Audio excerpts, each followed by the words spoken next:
but they have to come to the terms of the Indian Constitution. Tamil Nadu के मुख्यमंत्री MK. Stalin ने रविवार को केंद्रीय शिक्षा मंत्री धर्मेंद्र प्रधान पर ब्लैकमेल करने का आरोप लगाया।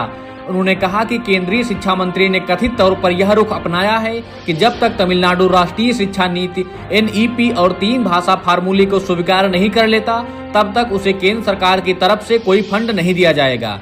दरअसल 15 फरवरी को वाराणसी में प्रधान द्वारा संवाददाताओं से की गई बातचीत का एक वीडियो क्लिप स्टालिन ने एक्स पर पोस्ट किया। इस वीडियो में प्रधान ने कहा था कि तमिलनाडु को भारतीय संविधान के अनुसार चलना होगा और 3 भाषाओं की नीति कानून का हिस्सा है।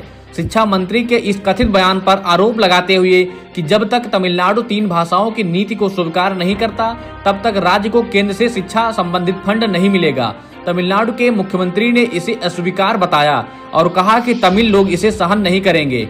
मुख्यमंत्री ने कहा कि राज्य का यह हक है कि वह केंद्र से अपना हिस्सा प्राप्त करे और यदि केंद्रीय मंत्री ऐसा बोलते हैं जैसे राज्य ने उनकी व्यक्तिगत संपत्ति का दावा किया हो, तो दिल्ली को तमिल लोगों का स्वभाव देखना पड़ेगा।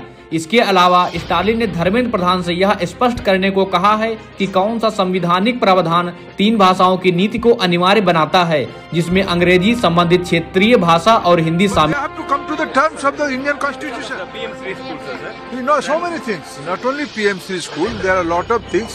They are politically motivated. They are not for the welfare of Tamil Nadu. It's a very big issue in Tamil Nadu, sir. Yes, it's unfortunate. It should not happen.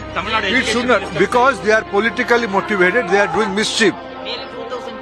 I know, but they have to come to the terms of the Indian Constitution. How can they think they are above Constitution? What are the rules, sir? What they have to come to? They have to accept the national education policy in later spirit. Yes, it's new education policy. All part of countries accepting that. Why they will not accept? Because they have a political motivation. Are they against the Tamil language?